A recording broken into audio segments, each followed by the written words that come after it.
Deixa primeiro cumprimentar os nossos deputados e vereadores que estão aqui, depois cumprimentar as outras autoridades, e depois eu quero dizer para vocês que eu estou um pouco confuso com esse ato. Estou confuso e vou explicar para vocês por que eu estou confuso. Tá? Bem, primeiro eu quero cumprimentar os deputados do PT que estão aqui, o deputado Arlindo Chinaglia, o deputado Carlos Zaratini, o deputado Gilmar Tato, a deputada federal Juliana Cardoso, o deputado Newton Tato, o deputado Rui Falcão, o Ivan Valente, deputado federal do PSOL, o Edinho Silva, prefeito de Araraquara, o Paulo Okamoto, presidente da Fundação Perseu Abramo, o deputado estaduais e vereadores, o dirigente do PT, do PSOL, do PDT, do PCdoB, do PV e da Rede, o dirigente dos movimentos sociais e a minha querida companheira Janja, a minha querida companheira Marta Suplicy, o meu querido companheiro Guilherme Bolo, a minha querida companheira Grete Hoffmann, o meu querido companheiro Fernando Haddad, o meu querido companheiro Kiko Coleguin, o meu companheiro Laércio Ribeiro, o meu querido Luiz Marinho, meu querido Luiz Padilha, meu querido Márcio Macedo e meus queridos e queridas companheiras do nosso partido. Eu agora vou dizer por que eu estou confuso. Eu vim para um ato que ainda não era o lançamento da chapa Marta e Boulos. Eu vim para um ato público que tinha como finalidade filiar a Marta Suplicy ao PT. Então é o seguinte, eu só posso falar da candidatura depois que ela assinar a ficha, porque senão ela não pode nem ser candidata. Eu quero saber, cadê a ficha? Cadê a ficha? Porque senão... Não, aqui não tem nada de internet, aqui é no preto e no branco, aqui é para assinar a ficha.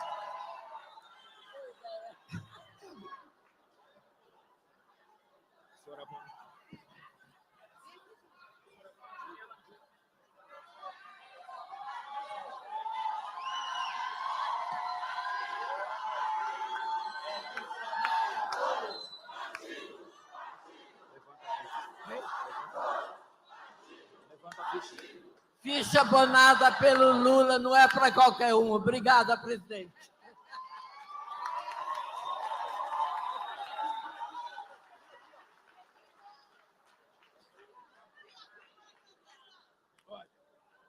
Agora, eu posso falar que a gente pode construir a chapa Boulos e Marta, porque a Marta tem um partido político agora, que ela está afiliado, e esse é o PT.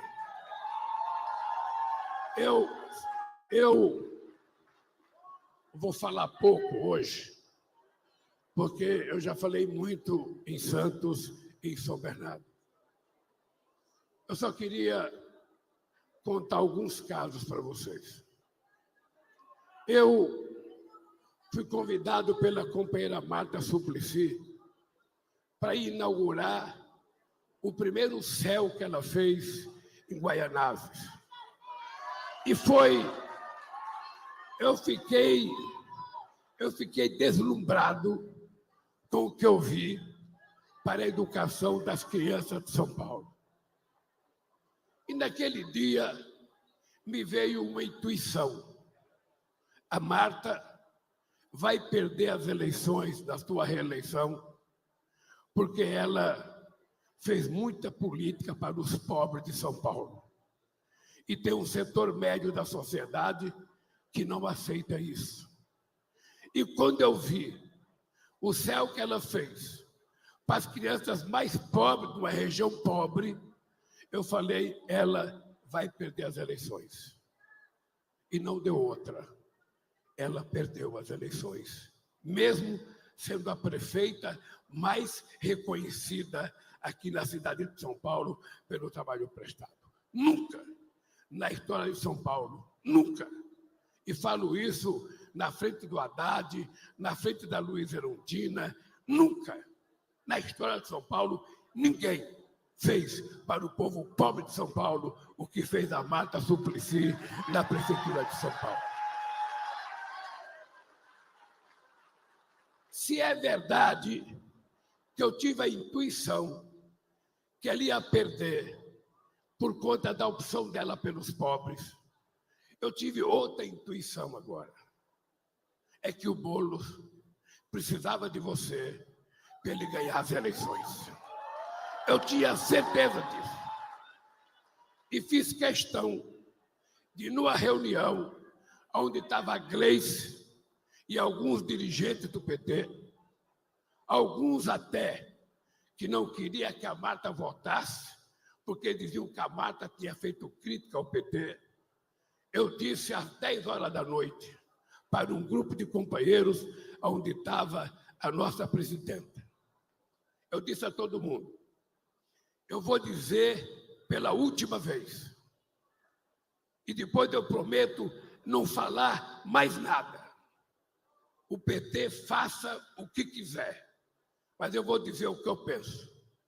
E eu disse, se a gente quiser ganhar as eleições de São Paulo, a gente vai ter que trazer a Marta de volta para o PT, para ela ser vice do companheiro Boulos, para ganhar a cidade de São Paulo. E é isso que vai acontecer. Porque o Boulos, que é um jovem, uma liderança extraordinária que surgiu no movimento social, precisa de alguém que tenha a marca, que tenha a Marta Suplicy para ganhar as eleições. Por tudo que se falou aqui da Marta, por tudo que se falou das governanças do PT, o Boulos tem tudo para ganhar essas eleições. Não é fácil, não é fácil, mas é plenamente possível a gente ganhar São Paulo. Nós temos que trabalhar lembrando que a gente já governou São Paulo, já governou Osasco, já governou Guarulhos, já governou São Bernardo, Santo André, Diadema, Ribeirão Pires e Mauá, tudo de uma só vez. A gente governava praticamente 22 milhões de brasileiros aqui com a capital. E nós perdemos quase todas. Hoje nós temos Mauá e Diadema.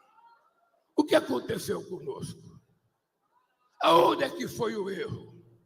Em que momento a gente não fez a lição de casa? Por que a gente perdeu essa cidade tão importante depois de administrações maravilhosas? O Marinho foi um extraordinário prefeito de São Bernardo. Santo André, a presença do Celso Daniel marcou a nossa administração, não em Santo André, no Brasil inteiro, porque o Celso era exemplo e era modelo de gestor. O que a gente fez em Guarulhos, o que a gente fez em Osasco, por que a gente perdeu? Nós temos que refletir sobre as coisas que a gente não faz corretamente. A gente não pode ficar discutindo o lançamento de candidatura apenas porque uma pessoa quer ser candidato e se auto-intitula como candidato e a gente é obrigado a correr atrás. O partido não é massa de manobra de candidato.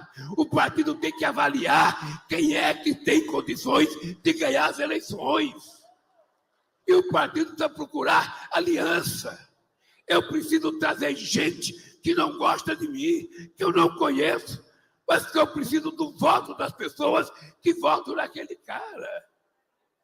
O PT já parou para pensar por que nas eleições de 2020, o PT, que é um partido que tem acima de 20% de preferência partidária, Boulos, qualquer pesquisa que se fizer, em qualquer cidade desse país, das grandes, em qualquer estado, quando você pergunta qual é o partido da sua preferência, o PT sempre tem acima de 20, 23, 25. O segundo colocado tem 1 ou tem 0. A pergunta que eu faço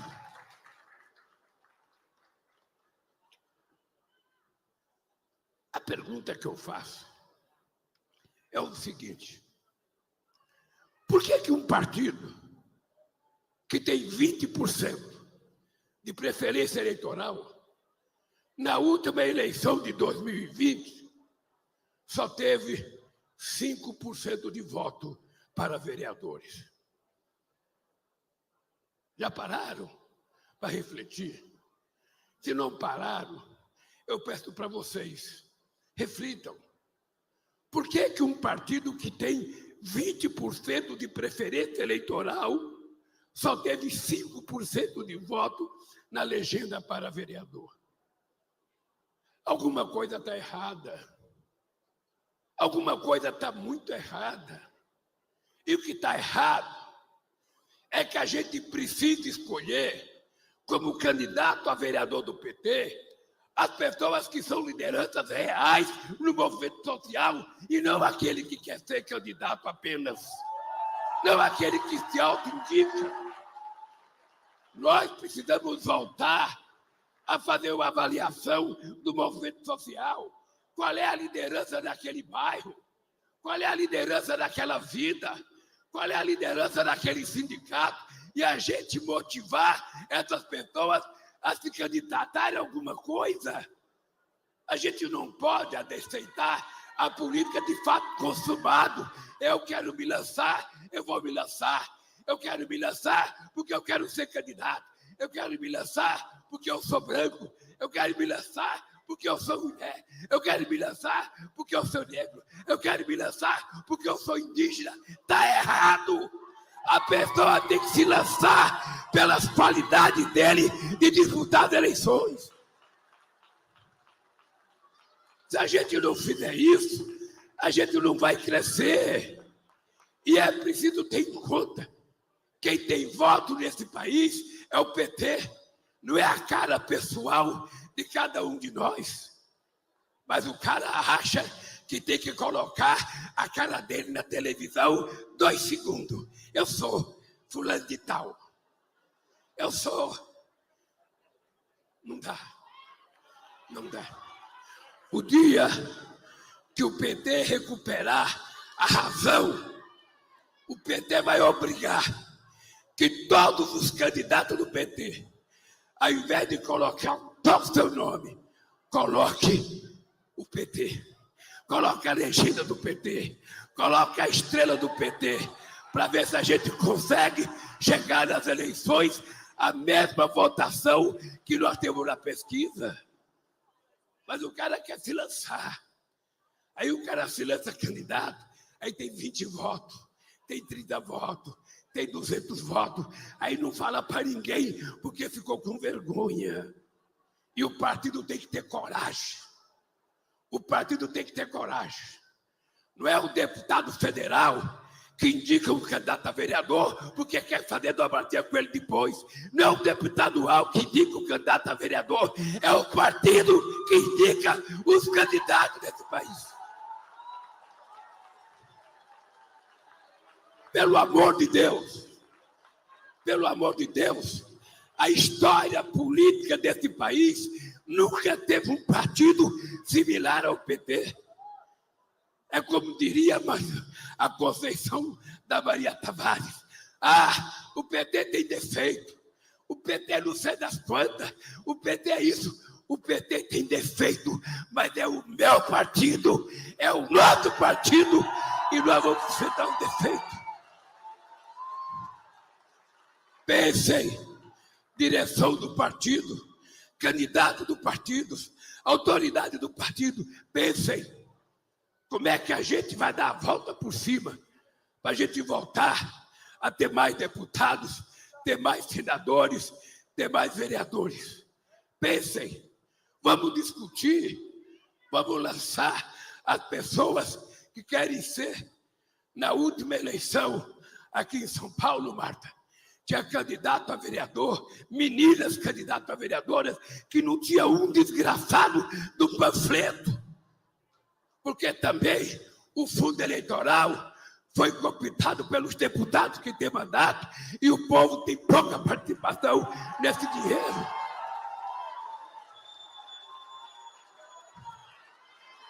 Esse é um dado concreto e objetivo. Que me perdoe. Quem tiver raiva de mim pode falar. Eu já tenho 78 anos, já sou presidente pela terceira vez. Eu já fiz mais do que eu imaginei que eu poderia fazer. E agora eu quero salvar esse partido, porque é a coisa mais importante que tem nesse país.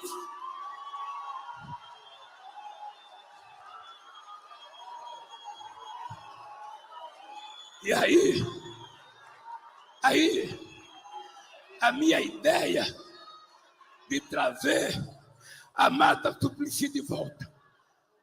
Tenho orgulho, Marta. Orgulho. Você não sabe como eu fiquei triste o dia que o Corinthians perdeu do Palmeiras de 1-0 em 74 e o Rivelino foi obrigado a sair do Corinthians porque a torcida culpou ele pela derrota. E o Corinthians perdeu o seu maior ídolo, que foi jogar no Fluminense. E nunca deixou de ser corintiano. Até hoje, velhinho, fazendo propaganda, ele continua corintiano. E nós, corintianos, nunca deixamos de ver o Rivelino como corintiano. Você é o nosso Rivelino da política. Você continua no PT. Por isso é que foi importante trazer você de volta. Por isso foi importante trazer você de volta. Você deu muito para esse partido político. Você deu muito. Eu sei quantas reuniões nós fizemos na sua casa. Eu sei.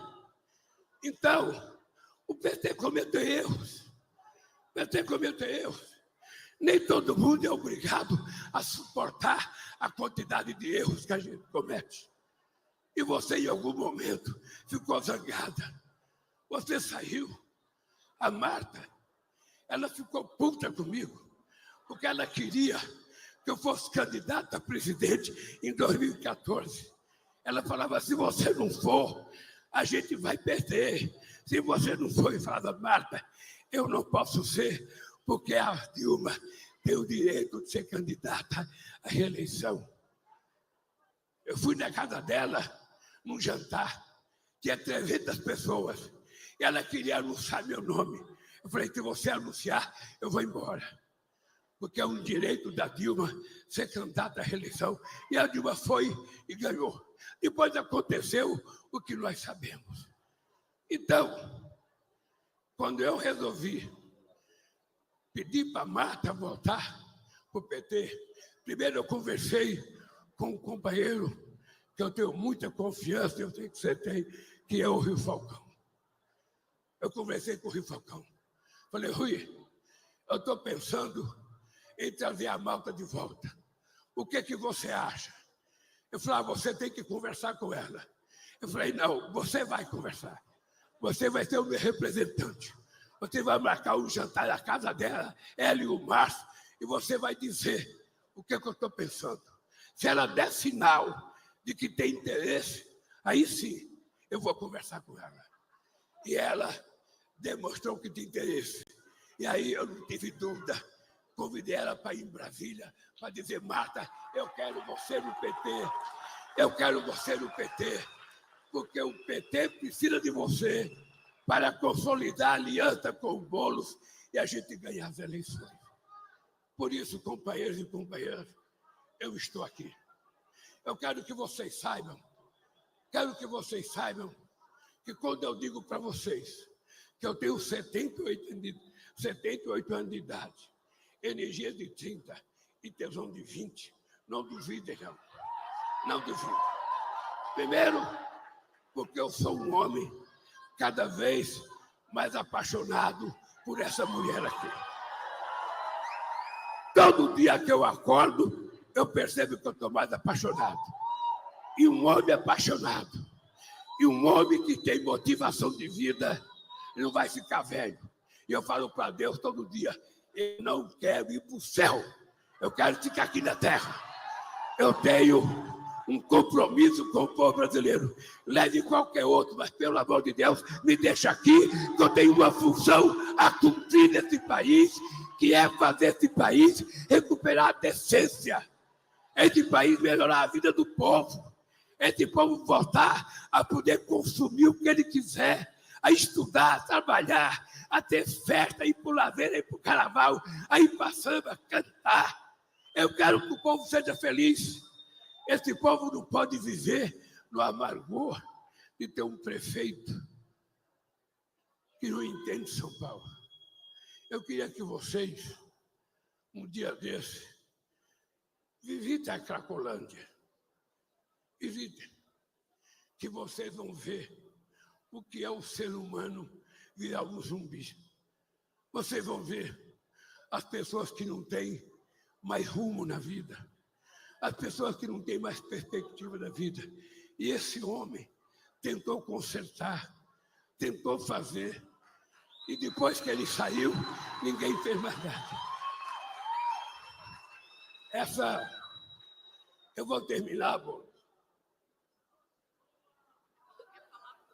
porque eu não sou candidato a prefeito e nem a vice, eu já estou falando demais. Eu vou terminar dizendo uma coisa para vocês.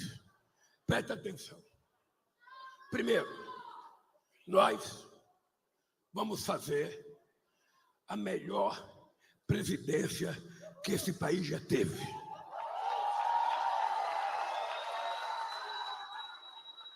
Eu quero conversar com vocês quando terminar o mandato. Eu falo para o Haddad todo santo dia. No nosso governo não existe pessimismo. Se a gente perceber que a coisa está ficando ruim, além da gente lamentar, a gente tem que se virar para a coisa ficar boa. Esta semana, não sei se vocês perceberam, nós anunciamos poupança para os estudantes do ensino médio. Por que nós fizemos isso? O ano passado, houve uma evasão de quase 500 mil jovens que não fizeram o ensino médio.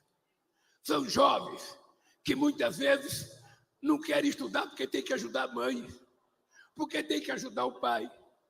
Muitas vezes são pessoas que têm problema na família e não têm motivação para estudar. São pessoas que muitas vezes estão numa escola em que a escola não motiva ele a ir para a escola. E ele fala, para que estudar? E eu lembro que a gente anunciou uma coisa revolucionária. Nem Fidel Castro fez isso em Cuba. Nem o Lenin fez isso na Rússia.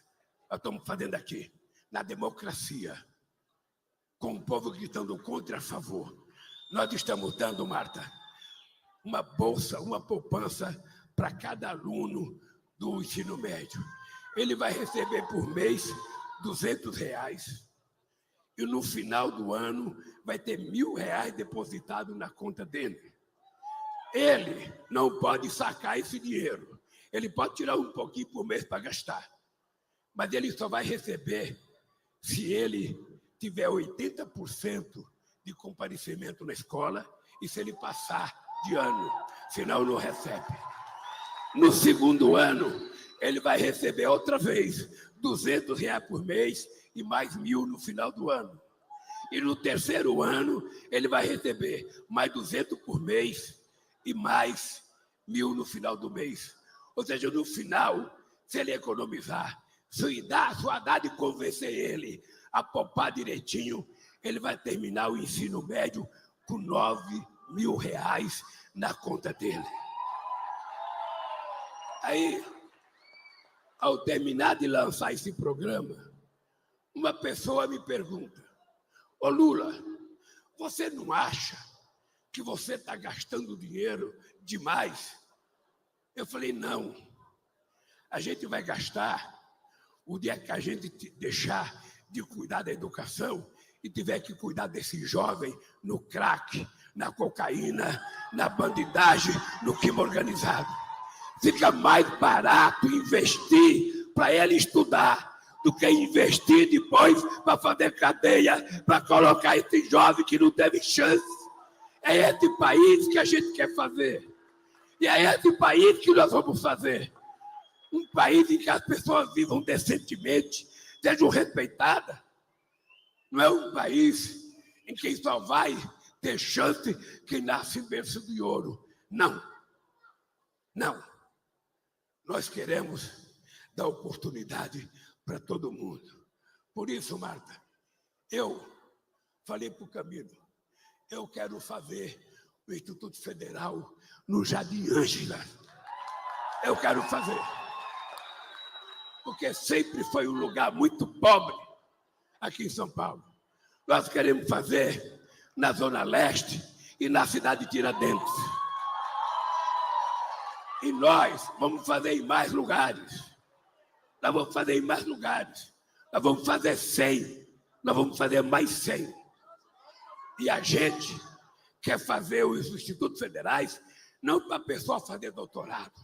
A gente quer que as pessoas aprendam uma boa profissão, sobretudo nessa questão de software, que é uma coisa importante para formar gente para o mercado de trabalho. Aí depois que a gente terminar, eu vou contar uma coisa para vocês. Bolo, nós anunciamos uma faculdade de matemática no Rio de Janeiro. Por que uma faculdade de matemática? Porque o Brasil não tinha Olimpíada de Matemática para estudantes da escola pública. Você tinha Olimpíada de Matemática para alunos de escola privada, e o Ceará era o estado que tinha mais alunos. Em 2005, eu resolvi fazer a Olimpíada da escola pública. Disseram para mim, em Haddad, não, vocês vão fazer, as crianças da escola pública não querem participar. No primeiro ano, se inscreveram 10 milhões de crianças. No segundo ano, 14 milhões de crianças. No terceiro ano, 18 milhões de crianças. Hoje, o Brasil é o país que tem a maior Olimpíada da Matemática do mundo. Ninguém tem mais do que o Brasil. E o que é que nós resolvemos fazer? Nós resolvemos premiar os premiados, os alunos e as alunas que ganharam medalha de ouro nas Olimpíadas. Nós vamos fazer uma seleção deles e vamos fazer um vestibular entre os medalhados. Os 100 melhores vão fazer a Universidade de Matemática. O primeiro ano vai ser 100, o segundo ano mais 100, o terceiro ano mais 100 e o quarto ano mais 100. Serão 400 alunos que serão considerados os nossos gênios para estudar matemática. E a gente não quer que eles vão para o exterior, a gente quer formar gênio aqui. E num convênio com a Prefeitura do Rio de Janeiro, a Prefeitura já comprou 100 apartamentos para esses meninos morarem no apartamento encostado à universidade. Aí, eu estou dizendo para vocês, nós estamos fazendo a revolução. Vocês sabem que o ITA, o Instituto Tecnológico de Aeronáutica, é uma das melhores escolas de referência de engenharia deste país. Nós estamos levando o ITA para Fortaleza, para que a gente possa premiar, porque 40% das pessoas que fazem vestibular e passam por ITA acontece no estado do Ceará. É por isso que o companheiro Camilo é ministro da Educação. É porque ele tem o melhor exemplo de educação básica nesse país. É por isso que eu trouxe ele. É por isso que nós queremos formar e qualificar o nosso jovem. Porque senão, quem vai qualificá-lo é o crime organizado. Quem vai qualificá-lo é o desespero, é a falta de esperança. E eu quero, quando chegar dia 31 de dezembro de 2026, entregar para esse povo um país decente, um país digno, um país respeitado, um país em que as pessoas possam comer carne sem precisar entrar na fila do osso, um país em que as pessoas possam andar bonito, bem vestido, frequentar restaurante, comer comida de qualidade. Nós não nascemos para comer coisa de segunda qualidade.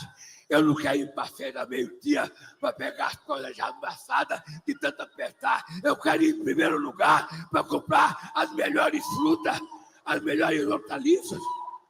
É esse país que nós vamos construir. Não é o Lula, não é o Haddad, são vocês. Acreditem. E vou terminar dizendo uma coisa. Meu dia me deu água. Vou terminar dizendo uma coisa para vocês. Presta atenção. Quando a gente chega na idade que eu estou, e já passar pelo que eu passei, eu tenho o direito de falar coisas que muitas outras pessoas não podem falar, porque vocês ficariam nervosos. Mas eu vou falar. Ficar nervoso comigo não tem problema. Meu coração é grande demais. Meu coração, eu sou filho de uma mulher que quando chegava de domingo, não tinha feijão para colocar no fogão, não tinha nem água quente para esquentar. Minha mãe nunca reclamava. Ela falava, amanhã vai ter, amanhã vai ter. Então eu vou dizer para vocês, companheiros militantes de esquerda, muitas vezes vocês perdem muito tempo olhando o que o governo está fazendo críticas ao governo, fazendo crítica àquilo que a gente não fez, fazendo um monte de coisa. O nosso papel, quando a gente ganha as eleições, não é ficar olhando os defeitos do governo, porque o defeito do governo é o defeito de vocês. O nosso desafio é saber o seguinte, a gente está indo para a periferia desse país, conversar com as pessoas que foram enganadas pelo bolsonarismo. A gente está indo conversar com as pessoas que se deixam levar pela fake news todo dia. A gente está indo conversar com a juventude da periferia. A gente está conversando com aquelas pessoas que são pobres e que não votam na gente. A gente está conversando com aquelas pessoas que são evangélicas e que acreditam na mentira deslavada de alguns pastores. Ou a gente está só se reunindo entre nós do PT para fazer crítica a nós do PT, entre nós do PSOL para fazer crítica ao PSOL. É isso? Nós precisamos parar de falar só de nós, com nós. Nós precisamos falar com os outros, para os outros. E cada petista, cada militante tem a obrigação de levantar na sua vila e mapear quem é que não vota no PT, quem é que não gosta do PT, quem é. Eu vou conversar com essa pessoa. Eu não vou conversar com quem já gosta, porque se eu conversar com a Janja todo dia, ela já gosta do PT e gosta de mim. Então eu não vou ganhar nada. Eu tenho que ganhar com quem ainda não participa conosco dessa luta. Pelo amor de Deus, vamos multiplicar os pães, vamos multiplicar a consciência política, vamos mexer com a inteligência desse povo para ele não acreditar em mentira. Se a gente fizer isso, se eu pudesse reunir 100 de vocês, e todo dia perguntar o que você fez hoje, com quem que você conversou? Eu conversei com a minha mulher, eu conversei com o meu amigo Manezinho. Não adianta. Você conversou com alguém que é contra nós? Você tentou convencer de alguma coisa? Você tentou desmistificar as mentiras que ele conta? Por que se a gente não fizer isso, a gente não está dando a contribuição que a gente precisa dar para salvar esse país? Ô, gente, acreditem, eu sou um resultado de um milagre da natureza. Não é possível eu ter nascido onde nasci.